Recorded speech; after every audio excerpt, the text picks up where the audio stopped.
Hey guys, Anthony, 4x4 Diesel. We're at the other Prado Hospital.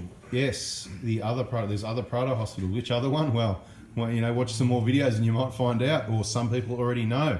Hint, hint, you know, you might see something in the background that you can work out which Prado Hospital, whether it's Prado Hospital number 2, 3 or 4 and where it is and all that sort of thing. But no, they're not franchises, sorry, we're not doing that yet.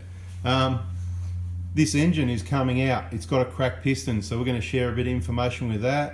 It's already what? It's already 1 o'clock. Okay, what they've said, and it's the usual sort of thing. Now this thing might look fairly clean, but it's just come back from a trip, and there's some evidence. You can see the sort of staining on the radiator, that sort of thing. And they gave it a bit of a quick wash down, you know, the other day, just to make it easy, hopefully easier to work on. But the problem is, you can wash it. The biggest complication, I think, is getting the plugs undone. You reckon, is that the most time-consuming part? That's right. If it was a new car, it'd just unplug and that'd be it, right? You know, so, you know, bring us in your new cars with cracked pistons. We don't want to work on the old dirty ones because it's so time-consuming. Now, I can't even speak properly. So this wiring loom here, this is going to come right out of the way. This one that goes across the injectors and down there. There's a couple more plugs down the bottom that we're going to get to once it goes up on the hoist. But it's really, I can't express how much it is so time consuming.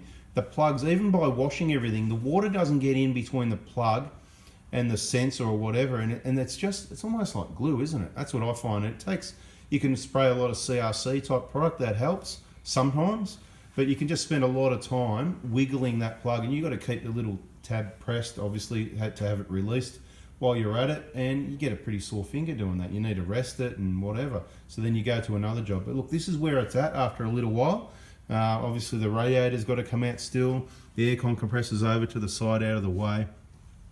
This will probably come out complete with the turbo on it. Is that the plan, this one? Yeah? That's right. As I said in other videos, generally the way, when I say we or other people I know or in the past, and probably everybody else, the way we tend to do things, when you want to pull an engine out, you disconnect what you have to and you bring it out as a complete unit as much as possible.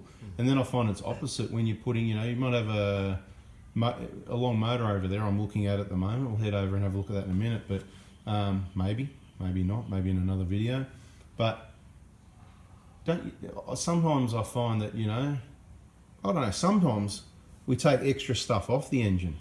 Like, you know, you might say, well, while I'm waiting, I'll just get this out of the way, and you might pull this, that and the other, and it often comes out looking kind of bare compared to a new engine.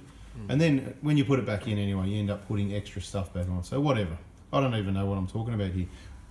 How filthy is that EJ? I'll have to get in there and have a look as well. That looks absolutely, this had the catch can on it, so why is there so much, oh no, cracked piston oil, so it would have been dry.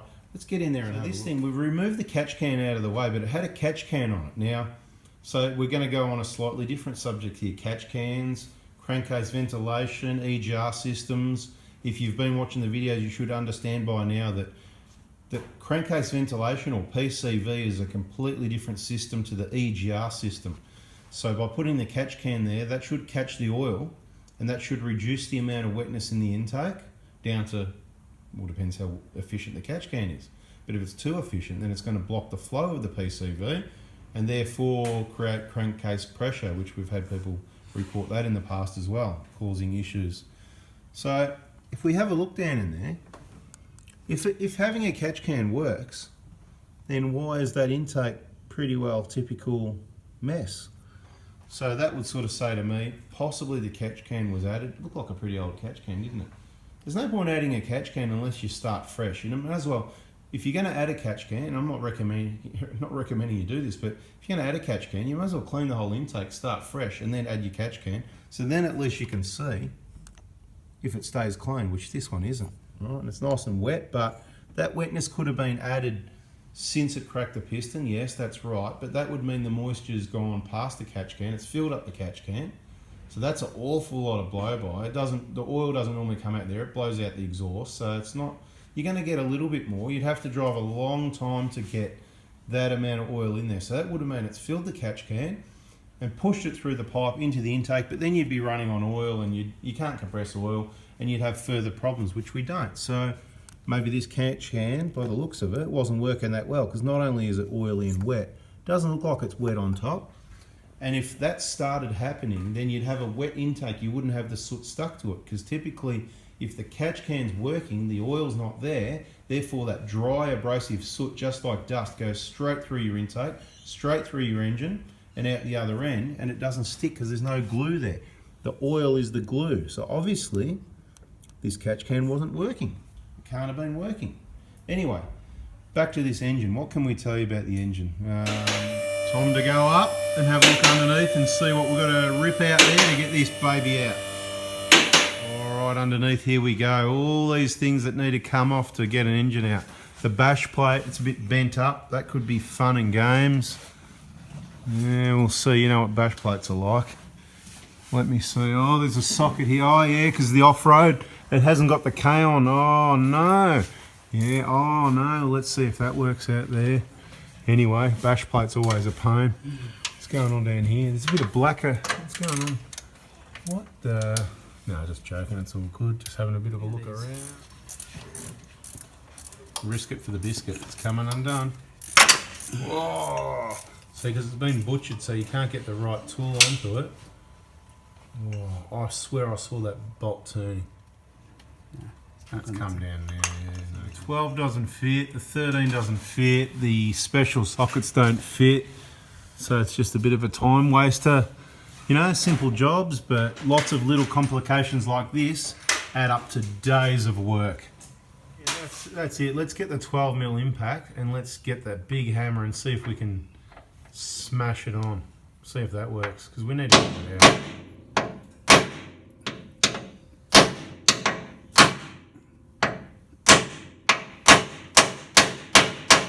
There we go. That might get it off. So to help prevent these issues, you can get a little, I don't know what they're called. You can get them from Cant. Check out their website, cant.com.au, and they go inside these bolts and they protect the bolt heads. There it is. All right, anyway, I'm sorry the video's been a bit boring so far, but trying to share a bit of information. It's going to be a bit random, but what do we have here? Have a look at this banana. It's not a fuel tank, it's a banana. Absolutely mashed. That is the worst fuel tank I've ever seen. This car is absolutely trashed, I've got to be quite honest. It is absolutely hammered. I mean, I know it's an off-roader and all that, but have a look at this. Have a look at these shock guards. What's going on there? Look at that. That's not how they normally are. I'm pretty sure that's half a Cant shock guard. It's completely bent up, and it's the same on both sides.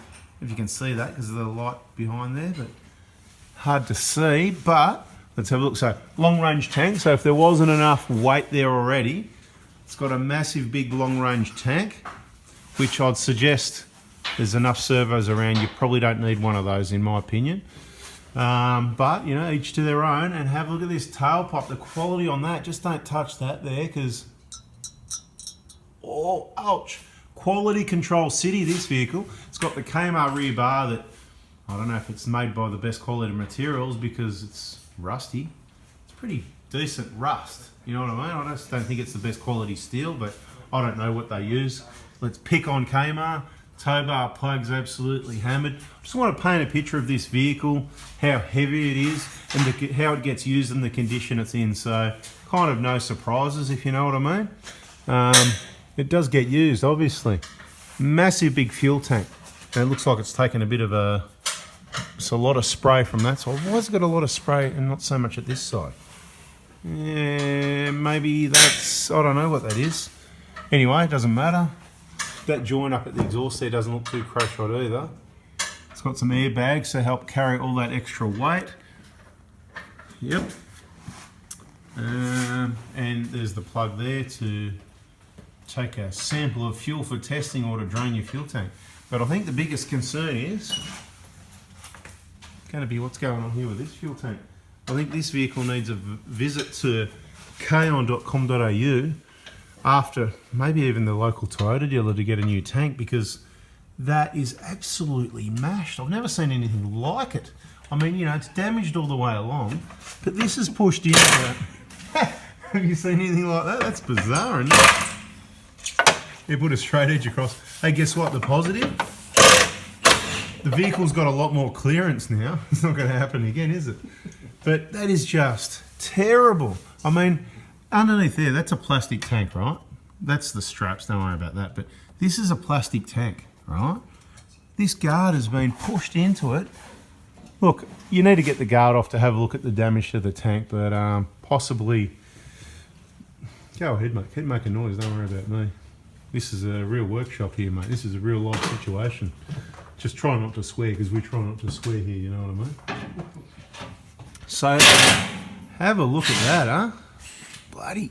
Kaon.com.au. It's even getting closer to the tail shaft here. Get a finger in there. Kaon.com.au. They make a fuel tank guard that goes over this fuel tank. Absolutely awesome. I think we need a separate video just for that. So right now, I'm just going to duck off and do another separate video all on this fuel tank. So you might want to subscribe, turn the bell on, so you don't miss any of those awesome videos. Mate, why are we still working on getting this bash plate off? All right, spare zip tie, but why are we still, what's going on, mate? Bash plates, isn't it just like a 5-minute job to get bash plates off? Why are we still here this long trying to get these bash plates off? What's going on, mate? Just take the bolts out. Doesn't the bolt just come out? It's a TJM, that's why. What's going on, mate? What's going on? What happened? You got nuts and bolts have been damaged. Oh no! It's been smashed. Try and zip this one out. See what happens. Oh, that one came out. That's good. What's the condition of it like? Careful, this bash plate's about to drop after this bolt. We'll go outside and have a look at the nuts and bolts and the damage, eh? They're just all bent up. When they're bent up, the plates often press on the bolt threads and damage the threads, and it's just a mess. You need to get some quality. Kaon.com.au. What would we do without? You said, oh, this is gone, and that's what we're talking about. Look at that. So that was already like that, was it? That one there? Yes. That one was just how it was, right? Okay. Any others like that? This one, it's just snapped off trying to undo it. They're not a massive bolt, are they? You know, so if you cross-thread it, you can see there's a lot of rust in there as well. It just ain't going to come out. So there's extra. We can either leave it like that, or we can drill it and clean it out and re-tap it. And this is the kind of things, when I say you get what you pay for with our workmanship. Do you want it left rough and butchered like this vehicle, or do you want it fixed up? Do you want us to bring it back from the wreckers? Yeah, let's have a look at that bolt there. Yeah, there's the other end of the bolt. Anyway, alright, so overall this one's fairly depressing with all the complications and whatever, you know, the way the vehicle is, isn't it? Yeah. We just got to not focus on that and get the job done. Now, what are we up to? That plug up there. See that plug, you know, it's not easy to get to. Way up there above the starter motor. Can you see that black plug? I'll zoom in for a minute. There it is right there. You can see the vacuum lines. There we've got the assistant, we've got the green at the bottom, then the white one, then there's a black plug there. Got to get up to that and get it unplugged. It's quite difficult to get your hand up there. I reckon I could do that with one hand, yeah, no problem, mate. Piece of cake, just get up there. Anyway, that's got to be unplugged. Oh, we've got oil leaking out here from the tram. It's all happening around here anyway. I think I'm going to leave you guys to it. Yeah, this one's going to be more time consuming than a new car. If it was a new car, it would be awesome because everything's clean, simple, stock standard, straightforward.